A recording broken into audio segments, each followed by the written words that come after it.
Oh no, you're going with this? Welcome to the M&DPlay series, a new Let's Play series in which we play blazing dragons. Dragons who do blazing things. Yeah, we don't want to see that. So welcome here, this is Bando Time Master. And of course we had the Arc Baron. And we're glad to have you here. Yeah, everyone's glad to have us here, I'm sure right now.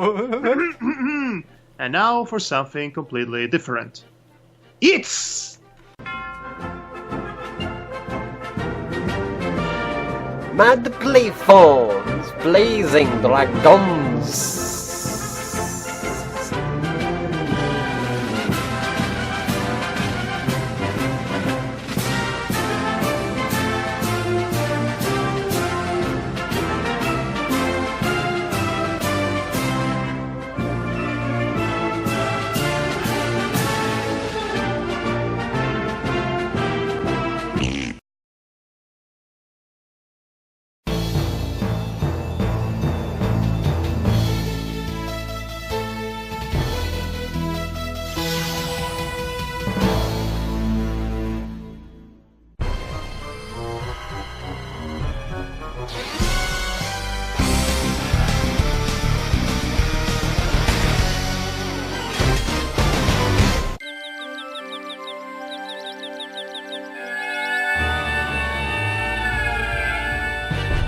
I'm getting too old for this.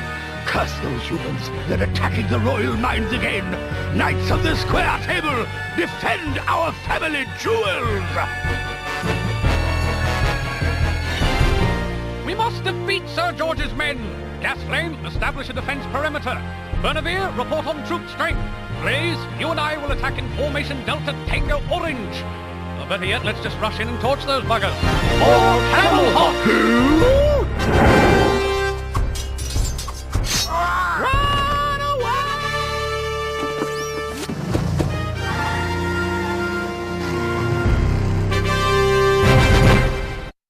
Welcome everyone, once again to us playing a game.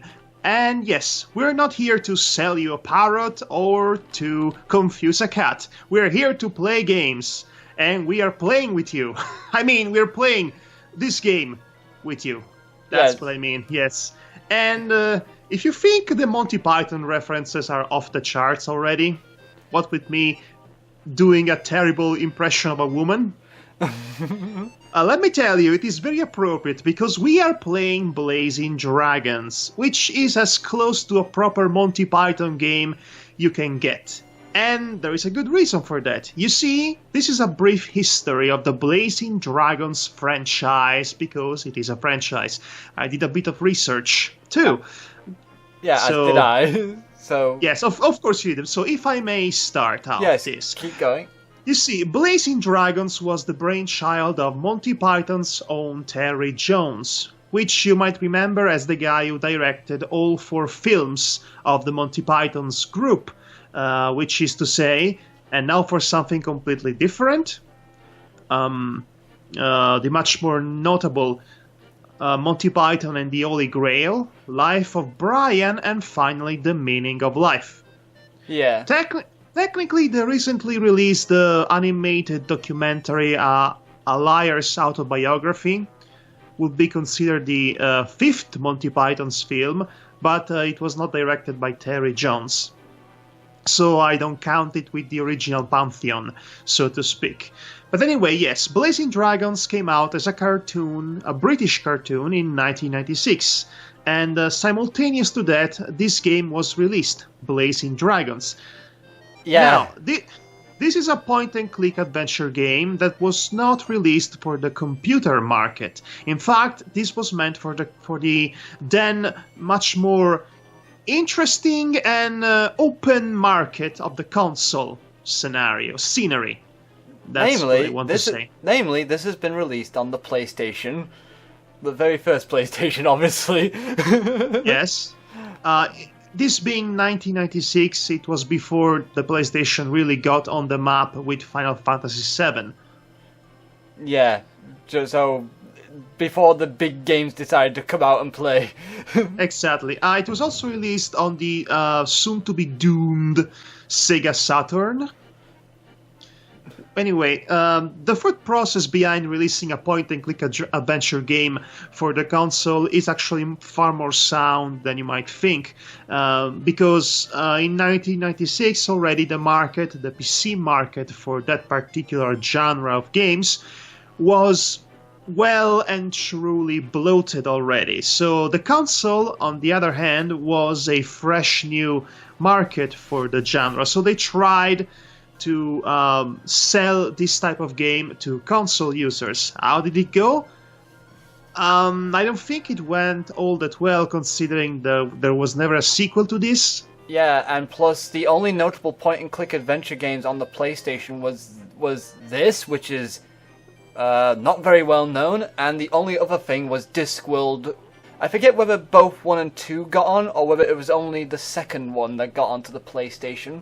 Well, I would like to reassure our audience that this game is nothing like Discworld, the original one. Yeah. That game was awful, and it made us mad. I've seen a playthrough of Blazing Dragons some time ago, and, in between the overall production quality, the writing, scenario by scenario writing, that is, Yeah. and also the very star-studded voice acting cast, surprisingly so, this was a project that had a lot of backing behind it.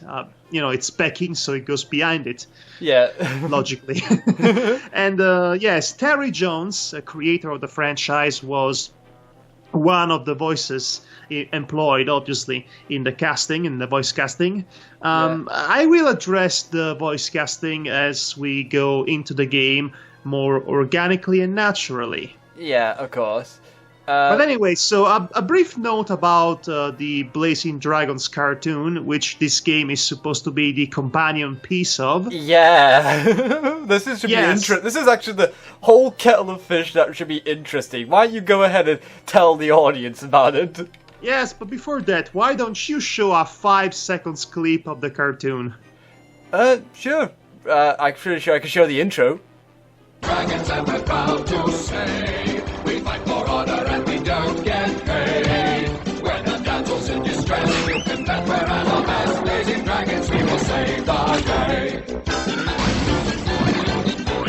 We swear to uphold the code of the square table. We're straight and true and good and kind, and we're very good at knitting. That doesn't rhyme, that's okay. We're gonna sing it anyway. So already, if you saw the animated opening of Blazing Dragons for the cartoon and the opening of this game, you might notice something significant in that they don't really look alike. Yeah, it's a bit weird, actually. So this game was designed to be the companion piece of the cartoon and to promote it, and vice versa. But none of the characters in it really look the same. They have completely different visual styles and aesthetics. In some cases, the characters are even completely different in personalities. And in some other cases, there are also characters who are not appearing in the other medium. I think I can actually weigh in on this one, actually, on what's gone on here. You see, the game was in production first. So that means all the time and attention for the art went into the game, but then they pushed back the release of the game by a year or two, I believe, because they were making a cartoon based on this game.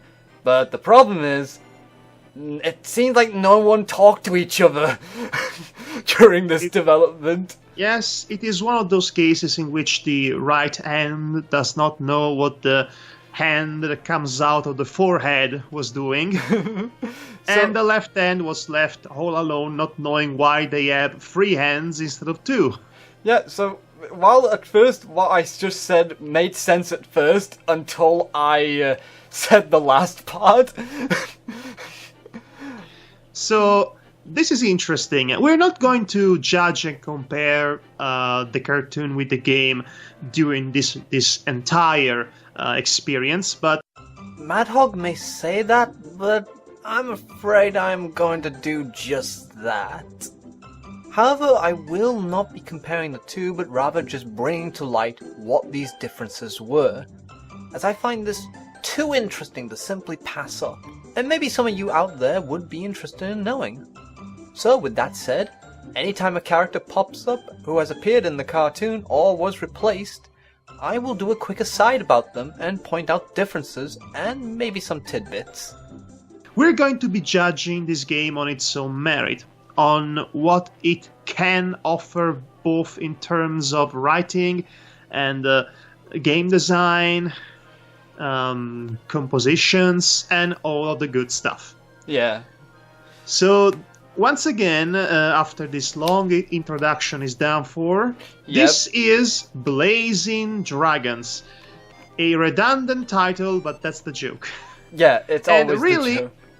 And really, as I said before, much of the humor is in the vein of Monty Python's Flying Circus. I do believe the writer of the game actually has experience with the Monty Python group, if I'm not getting this wrong. But since this comes out of the mind of Terry Jones, you have to expect a lot of the very particular genre, subversive humor, and madcap hilarity, and all of that. So you have to, and also a lot of puns, a lot of dragon puns. Yes, like Camel Hot. Yes, Camel Hot and King Allfire. Yes, you have to expect a lot of this. So anyway, and also, because this game is actually a parody of the Arthurian legends, King Arthur and the Round Table Knightery and all that. Yeah, in this case, it's a square table. Yes, but with dragons in it. And a square table. So, not only this is the closest we'll ever get to a proper Monty Python game, this is the closest we'll ever get to a proper adaptation, game adaptation, of Monty Python and the Holy Grail. But with dragons instead of humans. Yeah, and, and a good one at least. Yes, well, as far as I remember, yes. So anyway, enough with all of that. This long introduction was necessary and there is a lot more to talk about. But we're going to address all of those elements as we go on with the game, more naturally. So let's begin.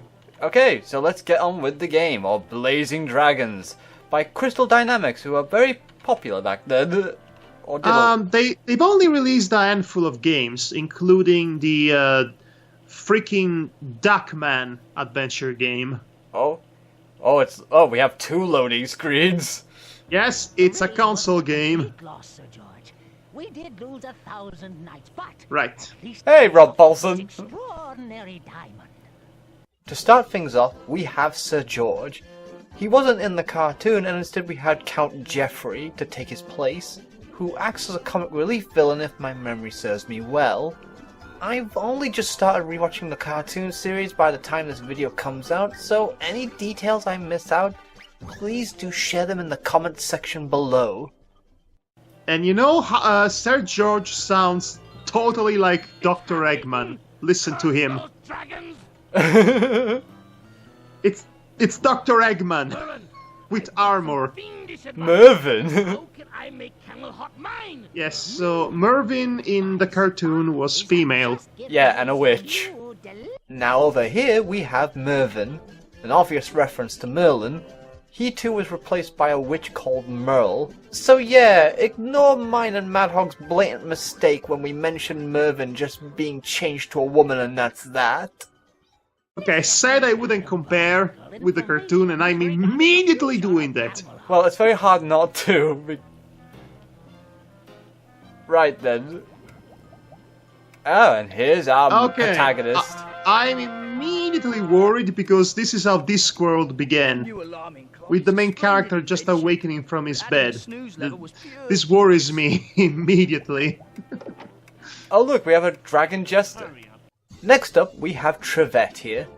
Again, not another character that was in the cartoon, but was replaced by a 2-headed dragon jester. The one on the left is the constantly depressed Clinker, whilst the one on the right is the perpetually happy Cinder. Unlike Trevette here, their role were played up for laughs. while Trevette doesn't bother to make a decent joke at all, which I guess is supposed to be the joke. Yeah. A grouchy one. That's the joke. Level one more time. I'll be down in 9 minutes. Fine. I'll tell the king, our absolute sovereign, master of all he surveyed, that you can't fit him in. Oh wow. Busy. Okay. Oh wow, this is not a funny jester. Nope. That's the joke. Okay, so immediately I have to complain about this. Finally, we get to our main character, Flicker. Other than the obvious physical differences that we will mention a lot, Flicker in the cartoon is pretty much similar to this one in subtle ways. But one thing to note, he is more shy about showing his feelings to Princess Flame, which we will see later in this game that this particular Flicker is not exactly opposed to staying out his love for her right in front of her face out loud. Okay, so first of all, these dragons do not have wings, unlike the cartoon. Yeah. So, by definition, they are not dragons, because dragons have wings. They are more like overgrown lizards. They are blazing lizards. Also, in fact, not even that, because they do not spit fire naturally. They had to ingest coal or something along those lines in order to spit fire. So they are not blazing dragons so much as they are sizzling lizards. It's Monty Python's The Sizzling Lizards. I guess they must have watched Flight of Dragons and just took notes from that, since dragons in that world, in Flight of Dragons movie, had to eat diamonds in order to keep their flames alight. Okay, so technically a dragon has to have 6 limbs. It does have 6 limbs, but usually the third pair of limbs are wings, so I'm not buying that. Well, this is not a real dragon. Hashtag not my dragon. Yeah, this is just a dragon tour or something. No, look, it's an overgrown gecko. No. Look at it. It's like it's a tour. It's definitely not a minotaur, but it's like, not a centaur is what I meant to say, but. Okay, no, it looks like 2 people in a dragon costume. Yeah, well, 3 people if you count the second pair of legs. Never mind. The second pair of legs is the second person. I mean, for there to be 3 people, you would have to have say 8 legs. Oh, I found this. The inventory. Alright, so I should point out, obviously we are emulating this with our PlayStation 1 emulator. This should be an interesting story for Devar to tell. Not really, not that long of a story, really. I just got the game working. Yes? The pad and the program I used in order to get my PS3 pad to be seen by the computer didn't want to work today for some reason. So, and that's weird because it worked out pretty well with the Tail Concerto. Yeah. So, I might as well count my blessings that this is just a point-and-click adventure game. So that means I could just use the keyboard easily. Yes. I mean, this goes against everything you think you know about gaming, because Devar is forced to play a point-and-click adventure game with a keyboard, as opposed to be playing it with a freaking mouse. PS3 controller, because that's also intuitive. So yeah, I'm forced to use the keyboard instead of the pad, which again is not as bad as long as this game is not Tails Concerto. I'd be up in arms if I had to play that with a keyboard. So we better start to look around. My handy little clicker is a fine invention, the practical applications of which escape me for the moment. What do you mean? What does it do? What a splendid little invention.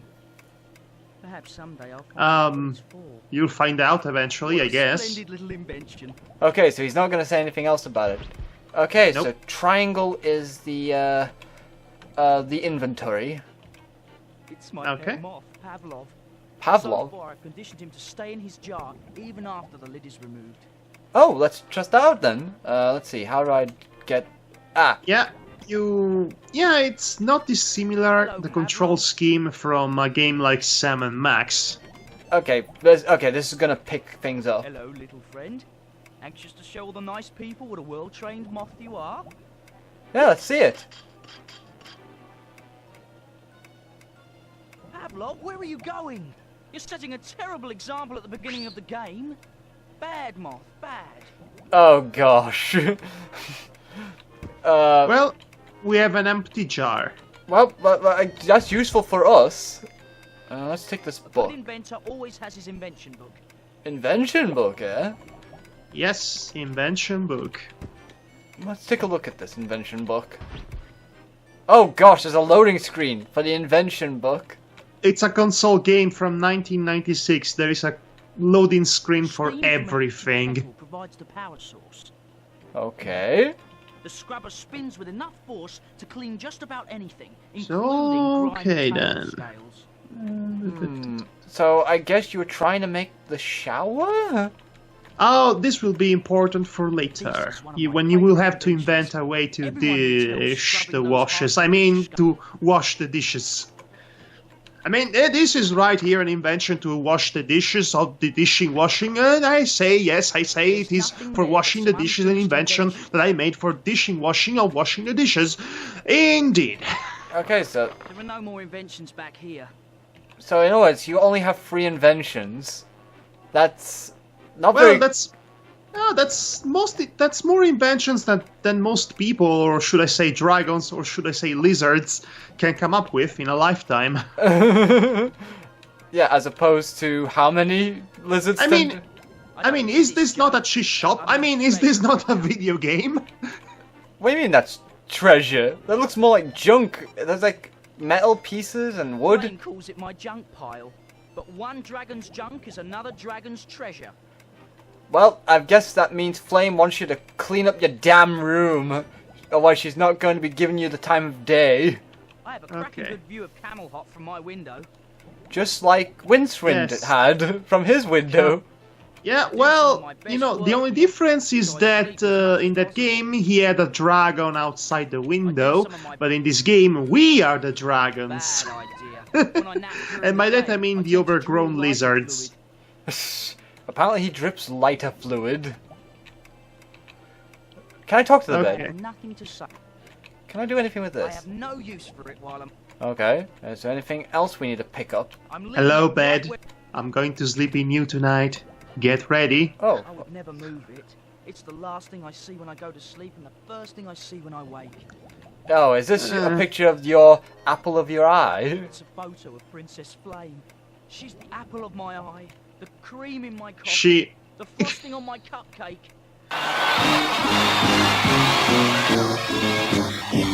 See my face and tell me that you love me. I love to hear you moralize. When I'm between the arms, you blow me away.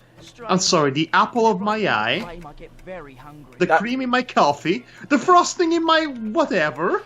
Yeah, he's basically throwing all the typical lines a love-struck hero would have. Yeah, well, you know, the princess is not nice at all.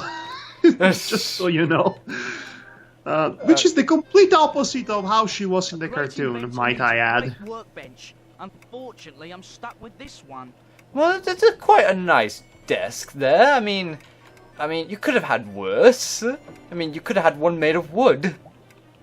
These are all the textbooks from my famous inventor's home study course. Let's see. Is there a hat on the floor you can grab or not? Wait, I should probably go back in there because I did see his pajamas in there. I did pick up his hat though, his sleeping cap. Loading. Yeah, loldings. That's only for sleeping, and it's nowhere near bedtime yet. Well, why'd you take your sleeping hat then? Okay, let's get out of this proper. Oh, hello, candlestick. Let's steal. Hello. Is this not a cheese shop? Okay, I'm going to show something here, if I can do that here. Let's see how... Ah, here we are. Memory card. There we go. I did test this out, so it does work. Well, that's good. So, yeah, we have a fully save and load feature in this, which is good. Let's continue the game. But strangely enough, it has a password system, this game, as well. I don't know why it has that. Okay, just go into the first room you see. Let's start with exploring the place. Yeah, as per usual when it comes to these adventure games. Let's go into this library-looking place here. Well, maybe because it is a library. I mean... Oh, wait, is this not a cheese shop? Okay, let's see what we got here. And let's make sure we do not see an orangutan or monkey of some description.